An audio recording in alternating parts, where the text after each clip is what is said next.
Let's wrap up by printing the audio from EZDrummer to a stereo wave file. Here I've got EZDrummer, and as was shown in the earlier videos, I've got auxiliary tracks, and I have each one of the individual drums or those virtual microphones from EZDrummer routed to an individual auxiliary track. Just so you can see that, let me drop my cursor, hit spacebar, there we go. All right. What I'm going to do is I'm going to do it the real easy way, and I'm going to go ahead and drop my cursor, my insertion tool, a little bit after my last clip,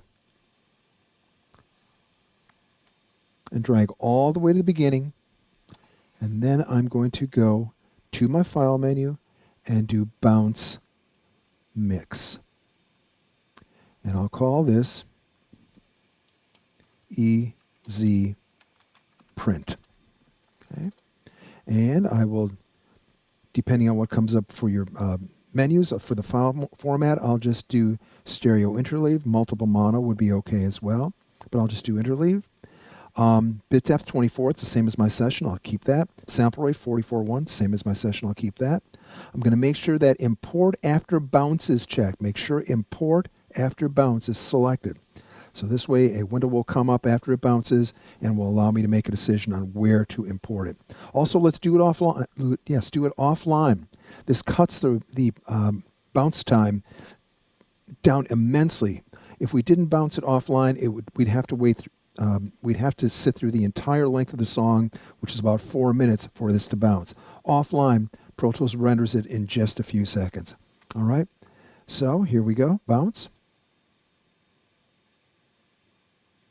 It's a great feature. All right, and now I'm going to get my window, and Pro Tools is going to ask me what I want to do. I've already created a new track here called EZ Print, so I could either just import it to the clips list or a new track. Since I've already created the new track, I'm going to go import it to the clips list, go down here, expose my clips list, look for EZ Print, sure enough, there it is. Drag it down right to the beginning of my print track. I'll solo that.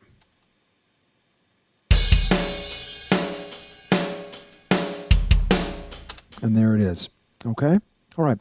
We'll continue on, and I'll show you how to print your EZDrummer track if you did not split everything out to individual auxiliary tracks. Again, that will also be super easy. So, back in a sec. So here we are, back with EZDrummer and Pro Tools, and this is just one virtual instrument track with EZDrummer, and below it I've got that stereo audio track for EZ Print. Super easy to do this as well. I'm going to do it another way. I'm going to go ahead here, and again with my insertion tool, I'm going to drag a little to the right of where my last clip ends, and the reason I'm doing that is because I finish with a crash cymbal. And that crash cymbal keeps ringing, so I want to make sure that when I print it, I get that entire ring. So right about there sounds good. So I'm going to go ahead and click and drag all the way to the left.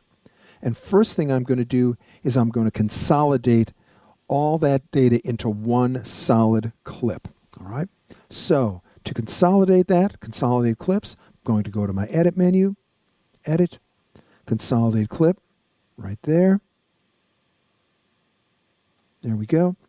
And that prints a solid clip to my EZDrummer track. And that works with both MIDI clips and audio clips. Right.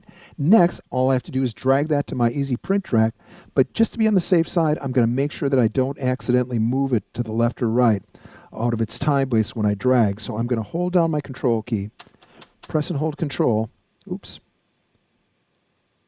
press and hold Control, and I'm going to, with my grabber tool, try and move it to the left and right. You can see it will not move.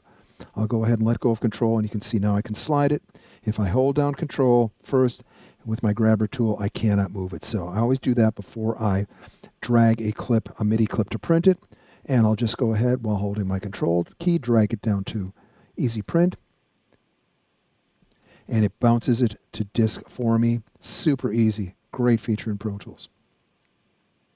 And there we go. And now that's printed to disk. I'll go ahead and mute my EZDrummer source track and check it. And sure enough, there it is. All right, so 2 ways to print your audio from EZDrummer, whether you used the method whereby you've split all the individual drums to individual auxiliary tracks, or if you just use one EZDrummer track. There's a number of ways to do it, but we've done 2 here, and either will work depending on what your workflow was.